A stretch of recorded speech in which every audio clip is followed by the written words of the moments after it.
Hello, everybody. So happy that you're all here. We are here to celebrate love, something that is very important, especially in our political moment that we are all having nightmares about. So we're getting ready to start. We're just waiting for one more artist to come and occupy her seat, and then we will be ready. Meanwhile, this is Marcos Dimas, the director of Taller Boricua. Whoa, such a reception. Thank you. So, Lina's just coming in now, so I'll make this brief, so we can start. Taller Boricua, established 1970, we've been incorporated as a non-for-profit tax-exempt organization since this is our 46th year existing in East Harlem. We're one of the oldest, you could say, artist-run collective organizations in the United States, and that's what we are. And we're here with this exhibition that conceived by Esperanza, and it's a wonderful idea, and I think we might do this once a year. Okay? So anyway, without much ado, we'll pass it on to Esperanza, who's going to conduct the panel. All right, thank you. It's really weird having a microphone, but I'll get used to it. So, the main reason we're putting this together, at least I thought of it last year, and all of a sudden it's like so important in our political climate, the importance of love, and it's specifically among art couples, whether they're married or living together or sharing kisses, I don't know. So I'm going to ask each couple to speak. You're speaking for two people, so are you. Yeah. And keep it brief, please. Introduce yourself. Talk about your work. We're going to do 5 minutes each, okay? So I'm going to start down here. I know you're shocked. And all right. We're going that way now. Oh, look at you. Here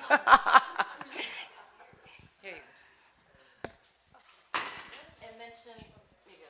Of course. So I am Shervone Neckles Ortiz, and I am married to Jose Miguel Ortiz, and this is my little man right here, Zephyrin Ortiz, in the front. I am an interdisciplinary artist, and what that means is I make installations, I make artist books, print, I do printmaking, sculpture, and a lot of fiber works. And my piece that's in the show is Bush Woman, that's in one of the main spaces over there. And my husband is Jose Miguel Ortiz, like I said, and he's a painter and a muralist and does a lot of community engagement projects, and so do I. And we actually met teaching in a Saturday program at the Door a couple of years ago. And so we kind of met doing the thing that we were most passionate about, and that kind of led us to where we are now. We actually do work together still for a nonprofit organization that supports artists and also art education. In terms of values in our work, my work is very much about the in-betweenness that I always feel, I am Afro-Caribbean American woman, born to Grenadian parents in the West Indies, and feeling very much Grenadian and Caribbean here in the States, but then feeling very much American when I'm in Grenada, and trying to make sense of all of that. And so, and where I found my most centered place and my most creative place is in between that in-betweenness, or that space of in-betweenness. That's where I feel most grounded, and actually that's where I feel most creative, because I'm able to then kind of to analyze and critically look at both sides with that type of lens. And so that's what my work is about, and it's also about trying to return to the things that I grew up with, the stories that I grew up with, the folklores, the ways that we lived our daily practice, our daily lives, and bring it into the work. And my husband, in terms of his work, Jose Miguel's work, it grew out of his teaching, actually. He was teaching a lot of young teenagers, and he was coming across a lot of young women that were going through self-identity kind of journeys, I should call it that. And he felt like they needed, he would like to see them as power figures. And so he started this series called the Medusa series, which is an ongoing series that he's still investigating and working with. And so that's one of the pieces that you're seeing out there. And I'll keep that for now. Their work is in Gallery A. Afterwards, you can take a walk. That would be Gallery A right here. Please, Lina and Alexis. Thank you. Good afternoon, everyone. Thank you for coming. My name is Lina Puerta. I am married to Alexis Duque right here. And we are on the wall, the first gallery to your right. Gallery A. Gallery A and the wall that's on your right. My work are the small sculptures that I call specimens, as well as the three-dimensional piece that's on the wall. I am mainly a mixed media. I consider myself a mixed media artist, and the works that I have here have a lot to do with the pieces inside the glass domes are to me like small contained worlds that have a lot to do with the relationship between nature and the body. And I have a lot of work that is centered on this idea of looking at the body through the lens of nature and seeing the anatomy in these contains pieces. Particularly, I'm looking at the body like interior landscapes, and I like using materials that have a lot to do with fashion, femininity, and the way I work is I make separate pieces. Many of them, these pieces have porcelain, and I make these individual, I make the individual pieces, and I make a whole bunch of them, and I also crochet the stems, and I make a whole bunch of little weird shapes, and then I put them all together, so it's not something that is previously thought or previously planned, so I put it all together. And with the piece on the wall, that merges a bit of nature with the urban landscape, so it's also thinking of the urban landscape as a body, so it's thinking of that relationship that we have with nature as a urban unity and like the tensions that happen between it.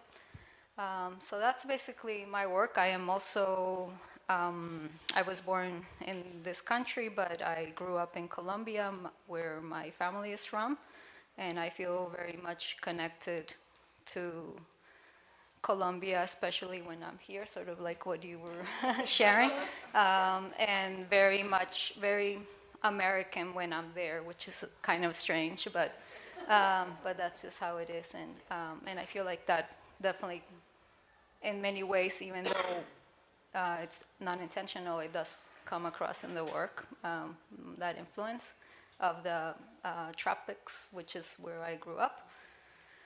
And I think that's basically it. I think I'll move on to, I'll let you continue. Okay, so my name is Alexis Duque. I'm from Colombia, but I've been living in New York for like 10 years. I share a lot of things with Lina, and we were invited by Esperanza to the show, and like, it was a very good idea because before other people thought, when are you going to do some collaborative work, or because there are, even Lina's work is sculptural work, 3D, my work is bidimensional, painting, drawings. There are some things that are common. My paintings are like detailed, architectural, imaginary cities with a lot of details, kind of surrealist. And those three pieces that I have in the show, the idea was developed in the last trip we made to Colombia. We have a house in the mountains, and this is like a subtropical area, and there is a lot of nature, birds, flowers. So we made like we usually do walks through the forest, and you always found something like a strange insect or plant or a nest or many things in the roads. So I remember that we were walking and I discovered like a nest. Is that nest? Yeah. I was feel attracted by the shape, so I developed some paintings after the idea that are in the gallery show. And I think we share at this, and in the moment when we found these objects, we share like the amazement. Yes. Like, okay, this is beautiful, blah blah. So Lina expressed it in other way because Lina's been exploring things with insects for her collages, and so she expressed the idea in another way. Expressed this more like bidimensional, and so it's been a good opportunity to show our experiences. But then the paintings are really, I developed the idea in Colombia, but when I come here to New York, I paint those ideas. So you're welcome to see the works over there. Thank you very much, Alexis and Lina. That was great. Our work is in Gallery A. Hello. We're from Philadelphia. I know I don't sound like it, but I'm originally from South Africa, but I've been here for 30 years. My partner, Henry, he will talk for himself, but he's Venezuelan. My work right now is three-dimensional, and I've usually been a two-dimensional artist. But for years, I've wanted to work three-dimensionally, and I just couldn't complete anything. There was something lacking, but I would always go back to it and then move back into 2 dimensions. About 2 years ago, I started working with the 3D because I managed to resolve what I was looking for, and it happened literally overnight. It was something that I'd carried with me from one studio to the next, and I just kept it around. And within a few moments, I added some structure to it, and that is what has propelled me forward into 3D, which I'm only doing now. Not to say that I will always do it, but prior to that, I was working two-dimensionally on silver leaf with drawing, and my drawings have a similar structure to my paintings. I get my work a lot from dream states, not dreams, because I never really remember my dreams. It's more emotional. I think this new series is bringing a lot of my childhood from South Africa into my work. And there's a lot about despair, but also vulnerability and the ability to keep going in the face of whatever goes on in the world. It's a story that I think's global. It's not just in South Africa, but it tends to have a real dark side. And it's not that I'm depressed, it's just what comes out of me. And it's also got a magical side, at least for me it does. I feel like I'm flying over my work and everything's in diminutive. So that's the dreamlike quality, like I'm looking down on a lot of what I'm doing. I'm using cardboard, and most of it I just found in the street. Before I would just paint it with a clay slip, but now lately I've been taking all manner of paints or chalks and applying it to it. I do like a sparse palette because I get really confused if I have too many colors. I don't like too many choices. The size grew this past year because I got a show which Esperanza was part of the jury, and part of my proposal was to build something large. And I really worked pretty small, and then when I got the show, I was like freaked out, like, what am I going to do? But, you know, I had 2 years almost to prepare. This is the results of, this is one of the pieces. So it was a great leap of faith for me. And in terms of working around Henry, I think I learned a lot about the process of art and the discipline of art, because Henry comes from a huge background of many years working. My profession has only been the last 10 years in fine art. So I had a lot to learn in terms of how does one develop a work, a vision. And from there, I'm going to pass this on to Henry.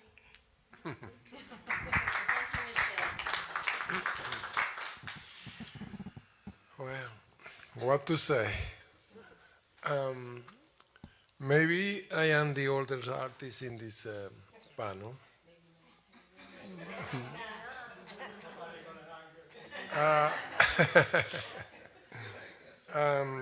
As Michelle said, I have more than 40 years as a professional artist. And I have been changing my style or my research many times. What I'm showing here, it is just the last stage of my career that came out from my experience in last year being in Miami, visiting the art fairs in the time of Basel there. I went to visit the taller, the studio, one of the best artists in Miami, Edward Duvalier. What? Duvalier. Okay. She knows better than me who I visited. So it's an artist who is in Miami, very well established, who have a magical world in his work and really connected me with something that I have inside of me, but I didn't know. So when I was appreciating the art of this artist, many things came to my mind, and as soon as I got it back to Philadelphia, I started experimenting with a new material that for many years I didn't try. That was the canvas. So because for the 12 years I had been living in Philadelphia, I came back to the paper as a medium for my work because 40 years ago I started as an artist, as a drawer. So after many years without touch the canvas and have any experience with the canvas, I came back again. Just right now, I'm just arriving from my experience with Michelle in Peru, where I spent 2 months just visiting the archaeological zones and study the pre-Columbian art, just to mix with my experience that I had in Mexico. So this is part of my journey. So I don't know where I'm going, but I feel very excited about what is coming. Thank you.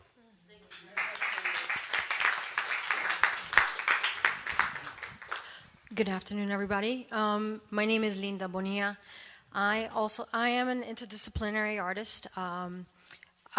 Most of my work starts with photography, and then it branches out into graphic design or installation, collaborations with other artists, and that's socially engaged. And I'm also a creative placemaker, which is really integral in my life because I moonlight as a New York City Parks employee, as an outreach coordinator, connecting with communities, green spaces, open spaces, public spaces with art and culture, which I feel is a really big channel to connect people with their neighborhoods to build resiliency. And my work, both in my civil job as well as an artist, is mainly with identity, cultural preservation, and just speaking of histories and my history of being the in-betweener, as you would say. So yeah, I did La Guagua area. So I was very blessed. I grew up in the Bronx in the 80s, and in a little dead-end block that I called Switzerland, because it was nestled in between Parkchester and Westchester Square and Castle Hill, where J-Lo lived, I guess, down there. And I had a really interesting life in that I got to see a lot of perspectives, a lot of lenses, and in a house of 6, you know, you figure you had to make time for yourself, and art was the easiest medium for me to express it. And unknowingly that my partner in crime here has a parallel life as well that also was influenced by art and music. So having the opportunity to go back and forth to the island from as a child and then up to a teenager, Puerto Rico, Boricua, and you know, doing La Guagua area, the Airbus. I had the opportunity to grow up my cousins and my abuelas and experience life on the island in the 80s. So instead of reggaeton, it was Boston. It was Journey. It was boat shoes and polo shirts. It was other life. And then coming to New York, and these were memories that I never really talked about in my school. Because, you know, when you come back from school, you're like, you know, you throw your head in books, and people are like, "What'd you do?" And I was like, "I went to Puerto Rico," and then that was it. I never really shared that part of my life, and it's only those kind of little histories that I've kept harboring and not really knowing how fortunate I was to have that experience. And then, you know, as a teenager, they want to put girls on lockdown, so I made a proclamation in Jalco, and Puerto Rico. I was like, I'm not coming back until I have my license. Needless to say, I went back to Puerto Rico in my 20s, where I had another experience of the island. And that's the experience that I was the other when I was on the island. I was a gringa over there. So, and that was the rude awakening for me, because being here on the mainland, people, and back then I was very colorful. I'm also a makeup artist, so I used to really play with my hair and my face. People were always guessing what kind of culture or what ethnicity I am. And I took advantage of that because it was fun at the time. Until you get older and you're like, okay, well, I'm Puerto Rican. And then they're like, really? You don't look like one. I'm like, really? Well, why don't you tell me what that is then if I don't look like one? And thus began the journey of identity for myself. Si Soy, which is the piece in the other room of Tostones. It's actually, it's a project of many elements. It started as it's a photo series. It's an ongoing series of portraits. And also it was an installation that I had done in Providence last year. It was multidimensional of sight, sound, smell, and taste, because I made Tostones for people to check it out up in Providence. But that piece over there consists of real tostones, or green plantains that is twice fried, and I resined them. So they are real. The shiny ones are real ones. And then everything else are tostones that I had casted in silicone, and then I had them made, they're ceramic, and then I hand painted them myself. And for me, the relationship was that when tostones, when they're handmade, no two are the same in color, shape, texture, and form. And that's my reactionary piece to the homogenization of Puerto Rican culture. And, you know, the journey still continues, pa'lante, pa'lante. So, and I'm going to pass it over to my hubby. Woo. Thank you, my love. Well, thank you, Esperanza and Marcos, for having us be a part of this amazing show. My name is Luis Pagan. I'm an abstract painter. My two pieces over there in the Gallery B. Where to begin? Okay, well, I'm going to begin with talking about my process. I started my process with watercolors, and I started developing that at FIT in the mid-90s. And I like to work with different colors, different color systems.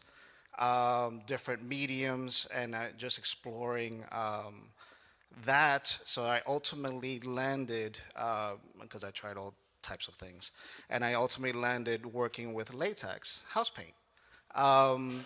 And I also have worked with different color systems, but what I really gravitate towards is the color system of Orisha.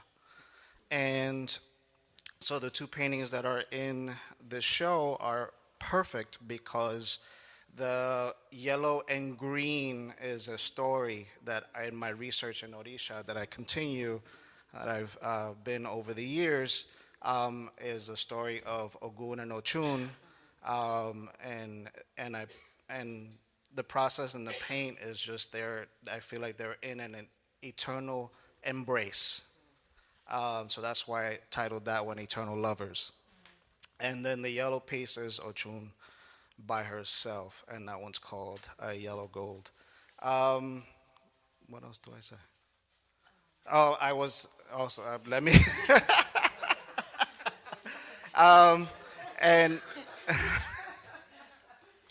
and I'm born in Puerto Rico, in Arecibo, and I grew up in the Bronx.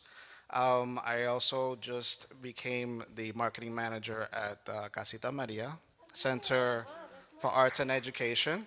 Thank you very much. And it's so important for me to work there because knowing the history of Casita Maria, an 80-year-old plus history, and servicing Puerto Rican children when they were coming over back in the days.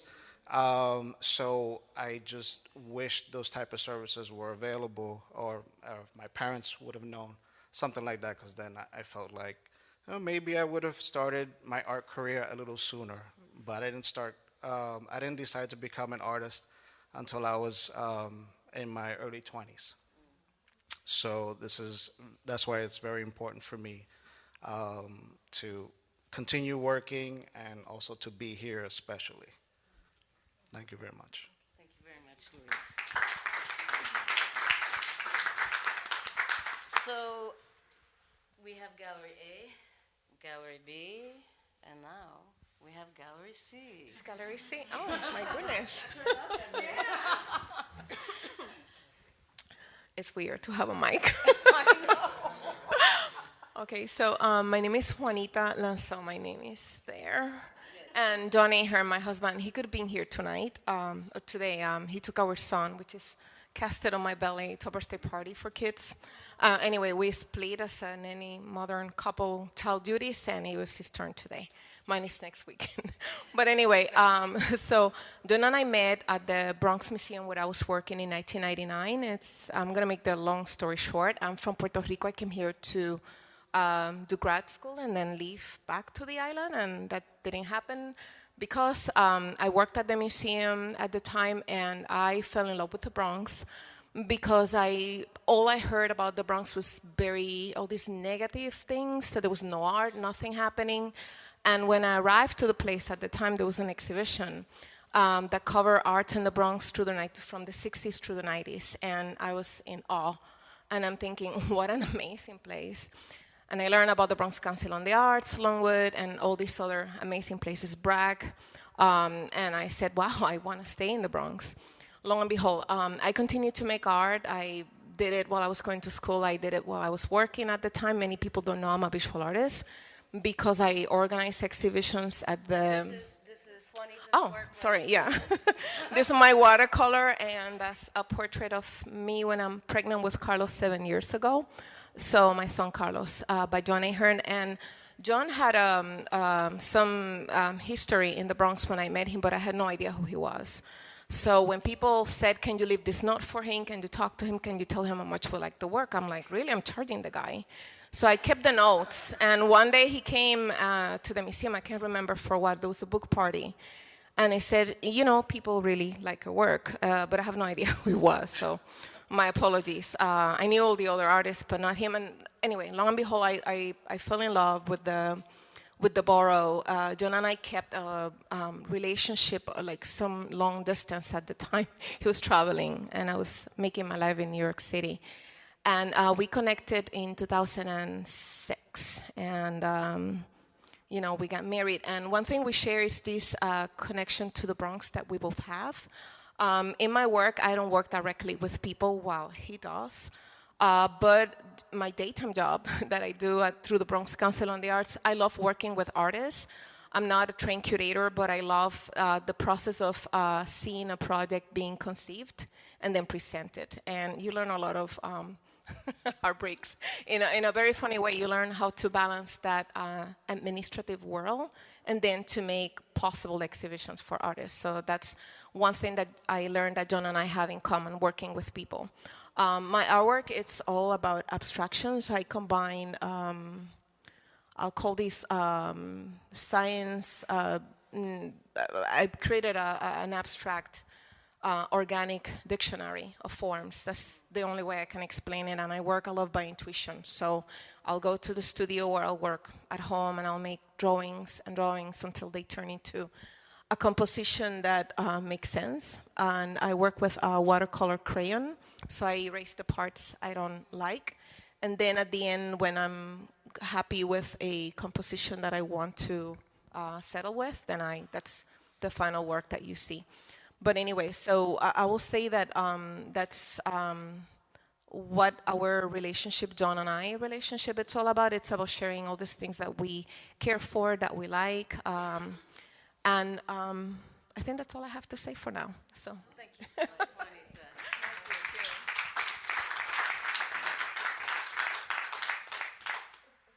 Juanita. My name is Maria Dominguez, and I want to thank everybody for being here. I want to thank Taller for sponsoring us and Esperanza for having the vision.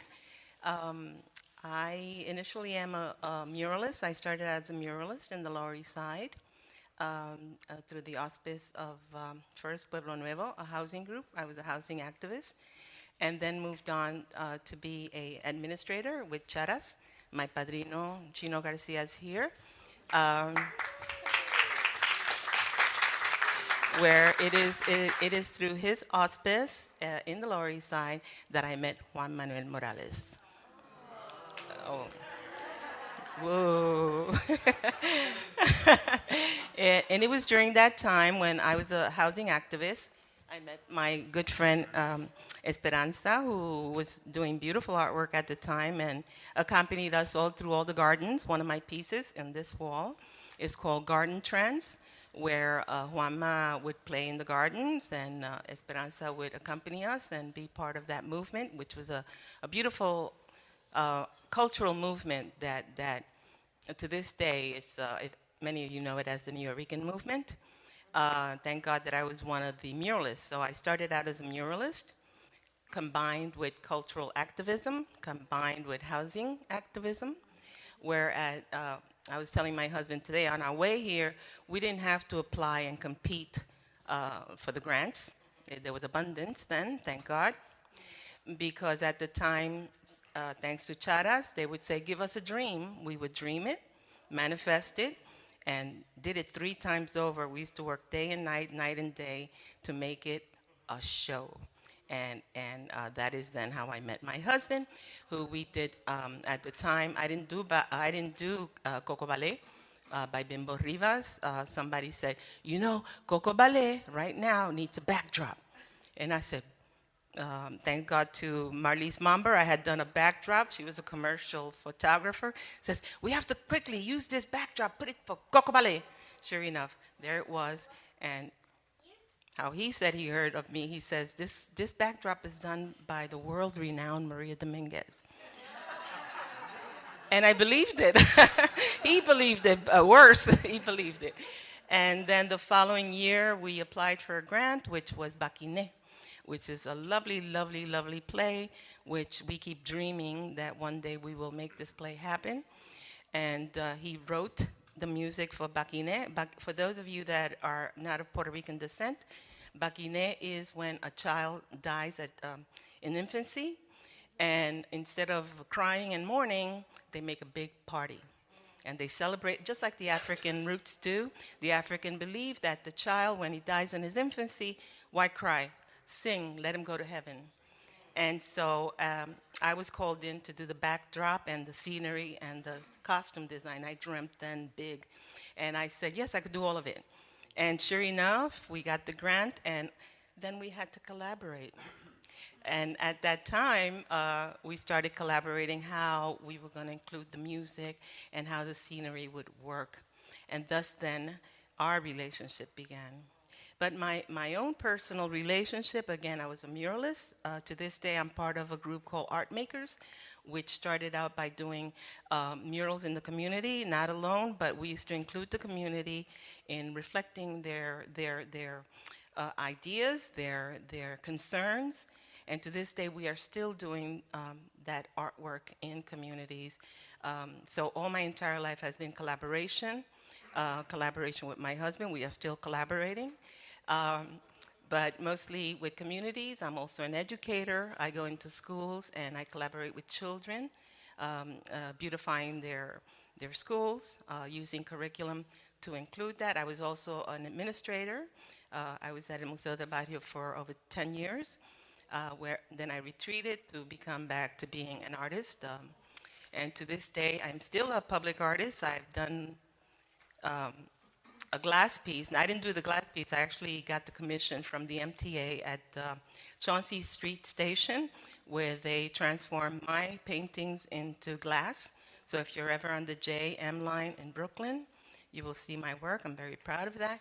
And if you also take a slide over to the Artesanía Fair next door, the Julia de Burgos mural there decorates their wall. And I'm so, so proud to be part of this thriving community. I love you.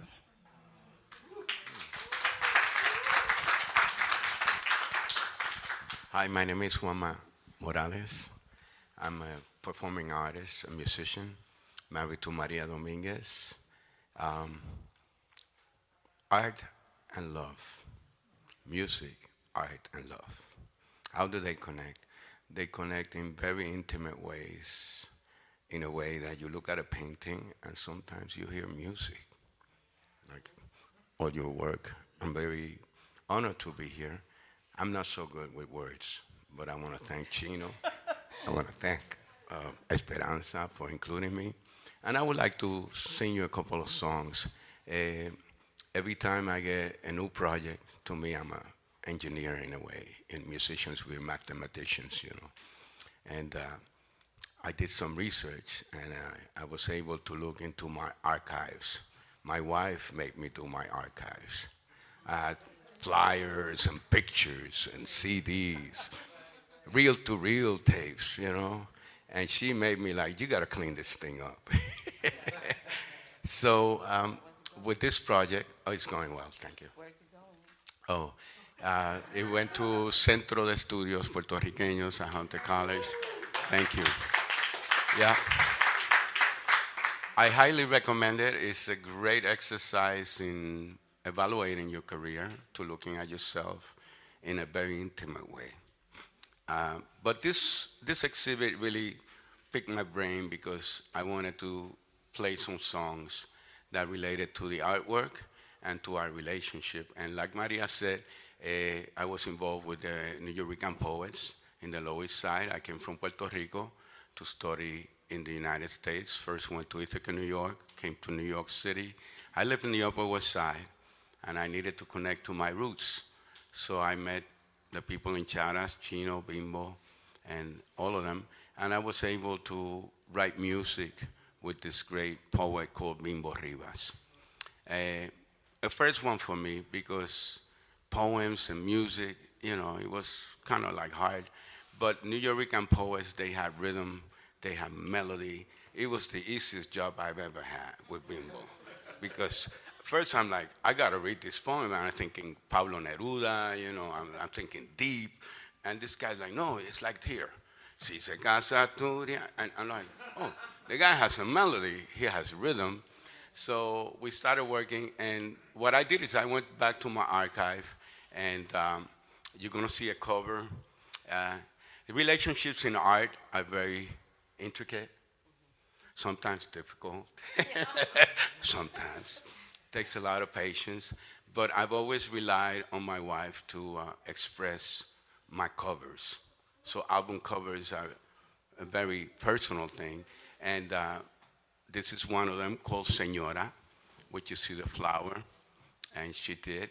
I'm gonna play you a couple of tunes. The first one is called Pintura de Colores, which I wrote for her. And then we're gonna play Señora.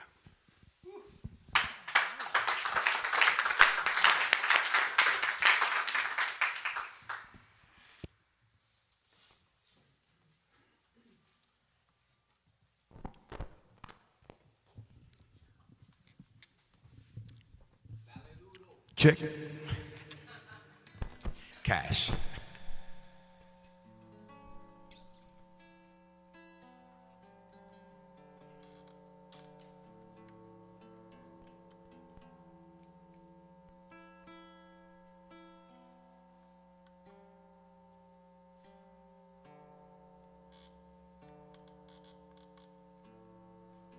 I always wonder about artists, you know. She gets so nervous before an opening, and the work is already done. I'm like, this is a piece of cake. Musicians, we perform. It's live. It's happening now. And any mistakes that happen are right here in front of you. So this is a song. There you go.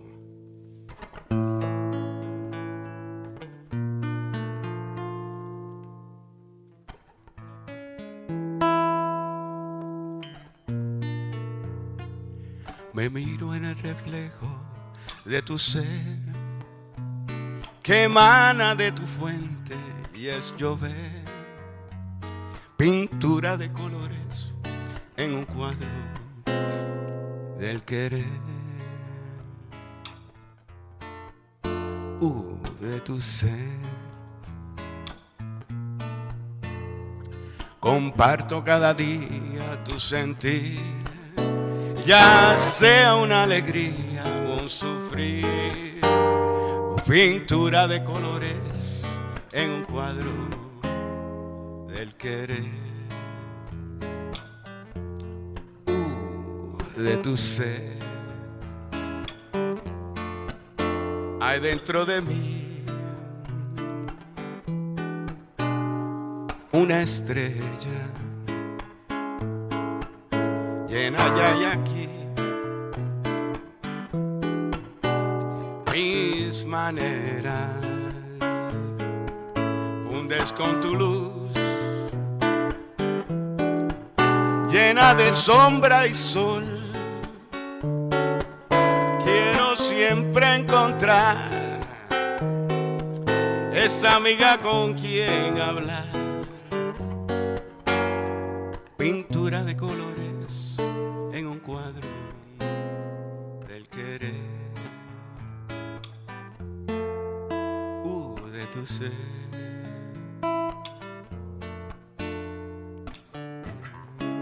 Pararapira, pararapira, papira, y papira, paparipa, pararipa, piraripa, pararipa. Hay dentro de mí una estrella llena ya y aquí mis maneras, fundes con tu luz, llena de sombra y sol. Quiero siempre encontrar esa amiga con quien hablar, pintura de colores en un cuadro del querer. De tu ser.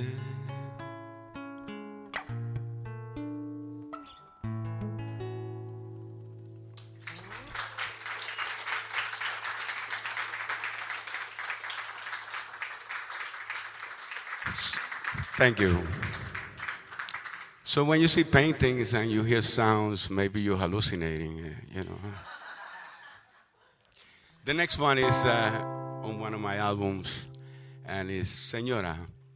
And I always make a joke when I play it to a special person, you know.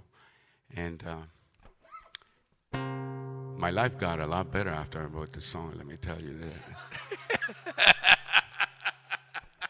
Bari bum ba ba ba bari bum ba ba bari ba bi bum ba ba bari bum ba bari ba ba bi bari bum ba bi bari bum bari ba ba. Yo te amaré, mujer, toda la vida. Quisiera ser en ti todo tu amor y compartir para siempre tu sonrisa. Dime que sí, que ya no quiero esperar. Con este anillo me propongo ser tu esposo. En las buenas y en las malas quiero estar y compartir para siempre tu sonrisa. Dime que sí, que ya no quiero esperar. En el altar compartiremos los votos y al celebrar mis amigos te dirán que yo siempre quise ser tu esposo y al fin todos a ti, señora, te dirán, señora, que yo siempre quise ser su esposo, señora. Ah, mira, mira como ese coro, señora, oye qué rico y ahora estoy sabroso coro, señora, oiga qué rico y ahora soy dichoso. Ah, la, la, que. Oiga, qué rico y mira cómo gozo. Oiga, señora, y ahora soy dichoso. Señora, oiga, señora, y ahora soy dichoso. Oiga, qué rico, aquí está el boricua acosando mi gente. Oiga, cantando, que cante, que cante, que cante Vicente. Oiga, qué rico y ahora soy dichoso, que no coro. Señora, siguieron. Pum, pum, pam, pam, pam. Pari, pam, pam, ya pari, pam, pam, pari, pam, pam, pam, papi, pari, pam, pam, pam, pam, pari, pam, pam, pam.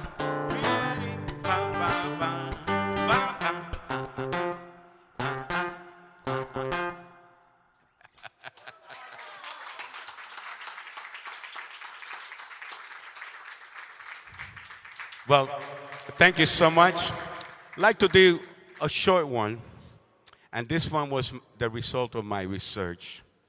And we started our relationship having production meetings, and they became very productive after 25 years. So we did a play back in it, and there was a character called Asturia. Asturia was that single woman of many years that hangs out in every velorio, bautizo de muñecas, you know? And we didn't have a person to play that part. There goes Maria and says, well, I could do this. And I wrote this with Bimbo Rivas, and it was amazing to go back and to find the lyrics and play it. Oh, Bimbo Rivas. Bimbo Rivas, one of the New Yorican poets from the Lower East Side, he originated the word called Loisaida with his poem. And a multi-talented community leader, an activist for housing, for our rights as a minority, as Hispanics, and a great actor, yeah. incredible, incredible, incredible human being. Oh my God. Carpenter, plumber. If it's broke, he'll fix it. Oh, loud, loud, loud.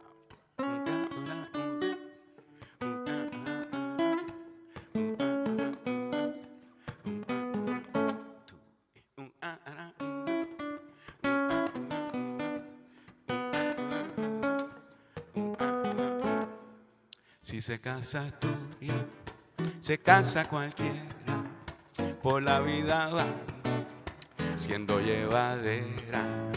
En un hombre busca que no son cualquiera, buscando un amor que en verdad la quiera. Y sola se pasa toda la noche entera con sueños de amor. Ella se desvela y no encuentra a nadie. Los sueños de amor que la desespera, que busca un amor que en verdad la quiera. Oye, qué rico que busca un amor que en verdad la quiera, que ruñidera, que busca un amor que en verdad la quiera.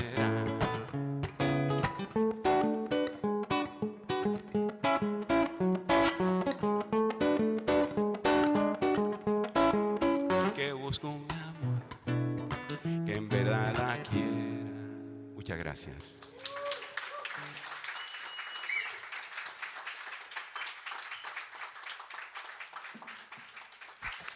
You forgot to mention the name of your group. Oh, Sonido Costeño, and we do have, we're playing tonight at Havana Central in Times Square, commercial, at 9 o'clock. And you have an opportunity to win a free CD if you give us your email address. I cleared it out with the boss. She was all right with it. And guess what? You get the original, and the artist could also sign it for you. So could you pass this over? And I have a pen for you.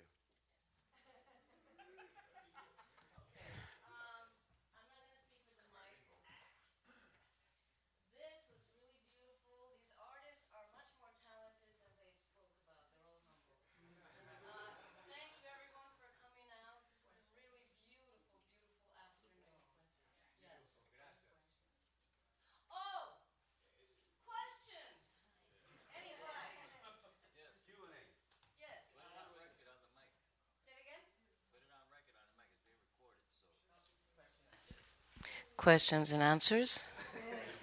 Anyone? Yes.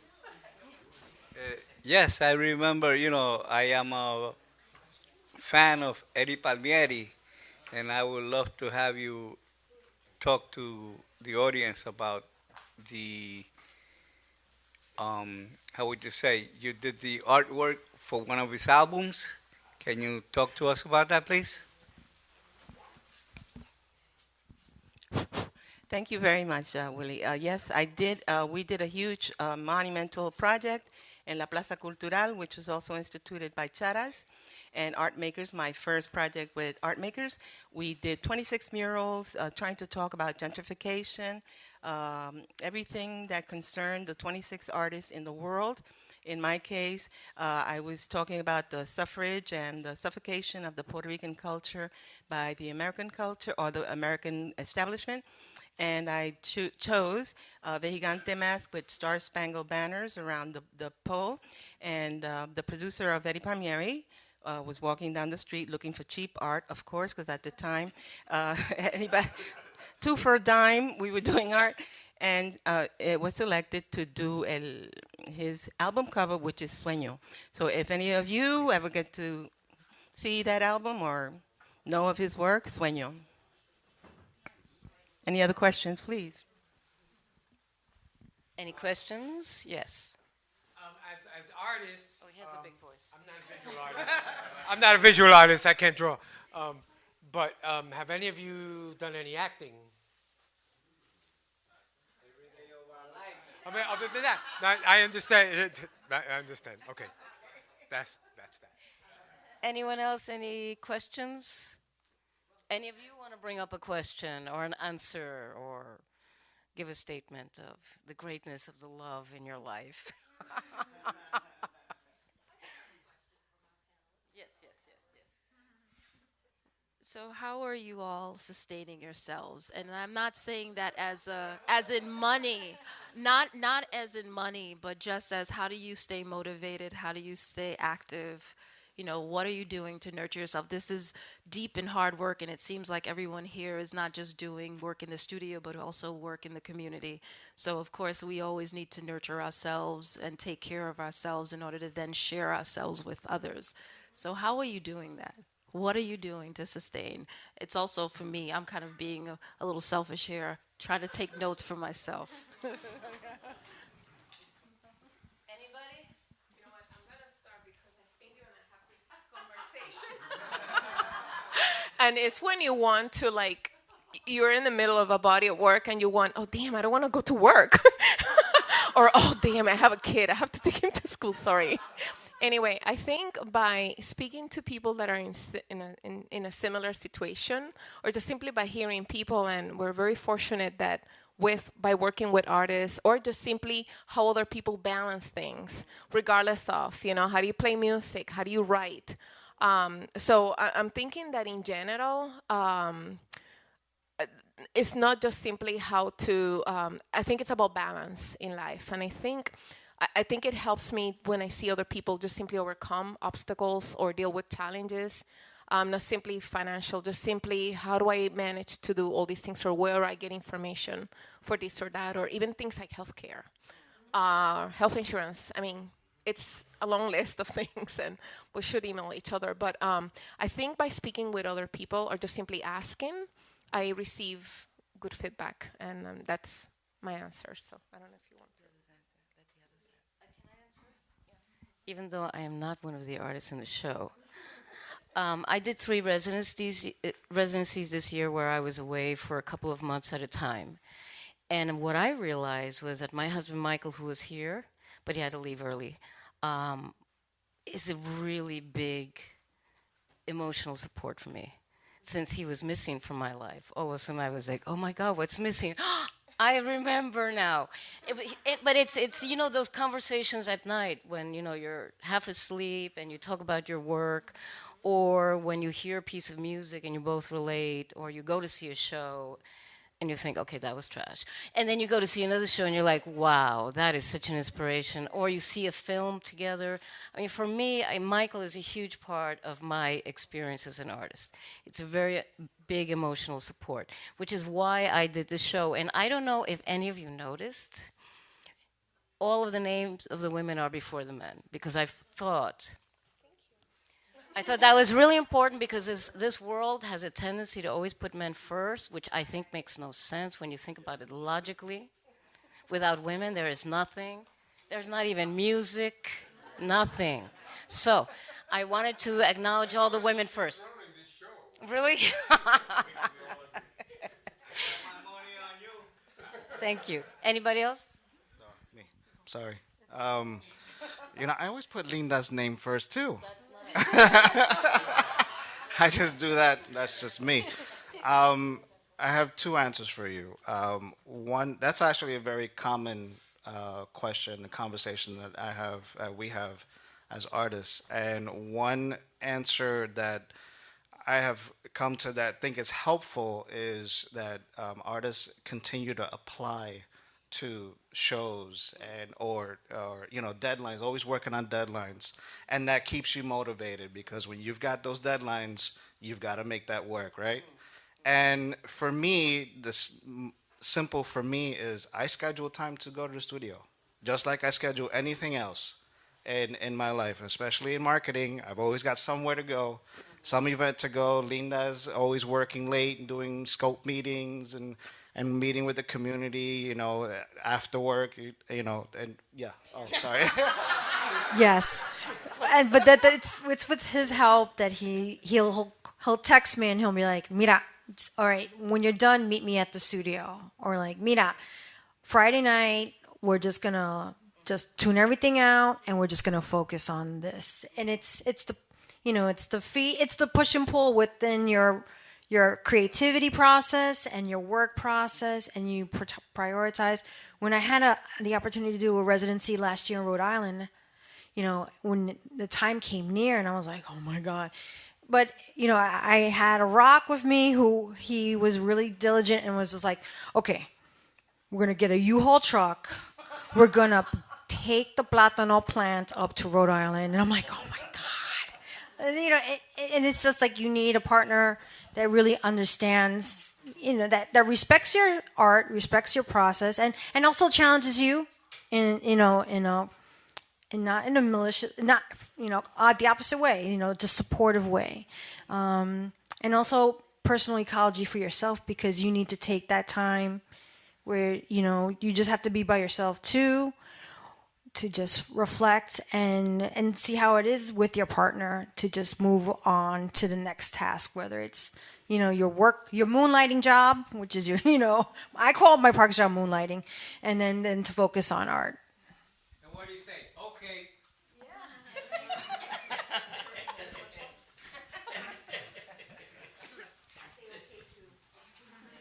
I'm going to pass this microphone to the person who knows better than me, myself.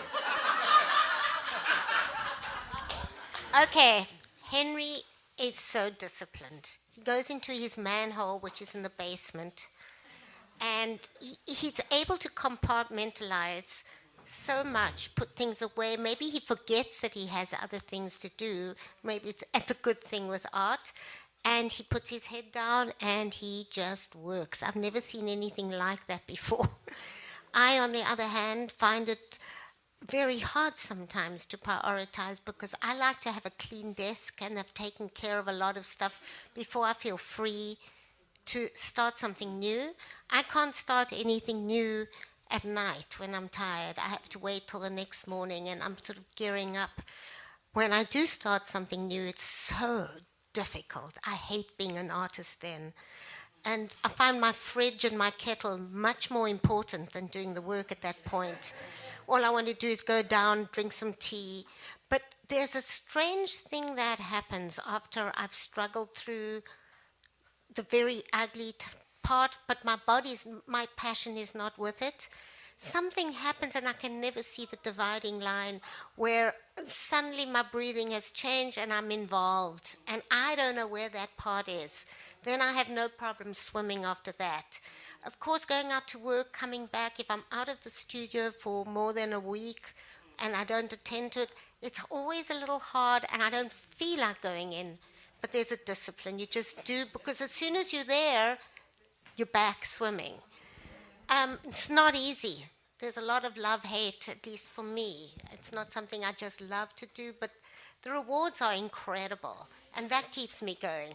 I just love it when I'm involved and have that single focus passion. Your turn. Well, I think it's in this career it's important to love what you do and have passion. I mean, things will be better when you have hard time, you don't get acceptance of people, or the work is difficult to show it. But I mean, if you really love your work and have passion, things will change.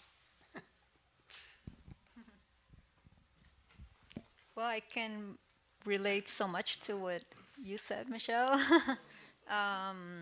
And I definitely feel that I have learned so much from Alexis. I feel that I think living with Alexis actually has made me a better artist. I truly believe that. And one of the reasons is not only the support, but also, as Michelle said, Alexis is much more disciplined than I am. I am a big procrastinator. It's such a struggle.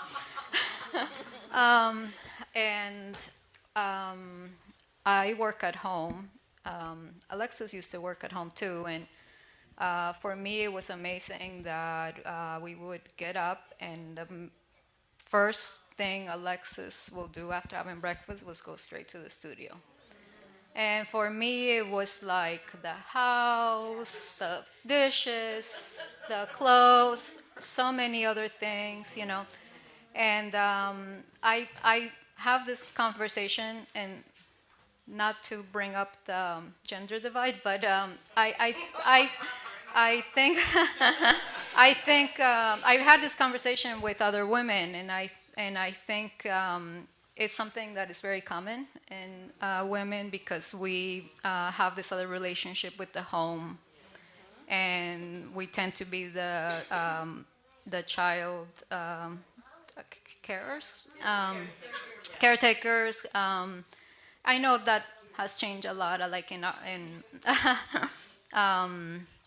but and I don't think it's necessarily. I think a lot of it comes from just us, you know, like it's an automatic thing, that we want to be the ones. I know that I am kind of like territorial with the home, like I need it a certain way, and Alexis sort of like whatever, you know.